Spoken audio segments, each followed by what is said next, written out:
પાટણની વાત કરીએ તો પાટણના ખાન સરોવર નજીક આવેલા બહુચર પમ્પિંગ સ્ટેશનમાં ગુજરાત પોલ્યુશન કંટ્રોલ બોર્ડની ટીમે સરપ્રાઇઝ ચેકિંગ હાથ ધર્યું હતું।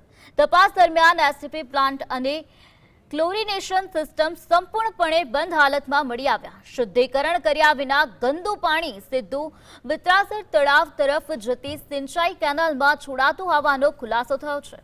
જીપીસીબીની ટીમે ઇનલેટ, આઉટલેટ અને ગટર વિસ્તારના પાણીના સેમ્પલ લઈ લેબોરેટરીમાં પરીક્ષણ માટે મોકલ્યા છે।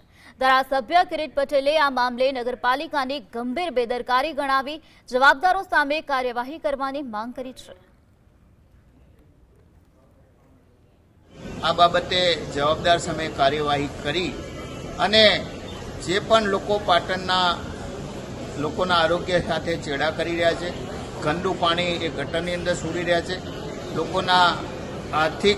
લોકોને આરોગ્ય સાથે ચેડા કરી રહ્યા છે, ખેડૂતોની જમીનો સાથે ચેડા કરી રહ્યા છે અને પશુઓ સાથે ચેડા કરી રહ્યા છે, એમની સામે સરકારે તાત્કાલિક ગંભીર પ્રકારની ગુનો દાખલ કરી અને કાર્ય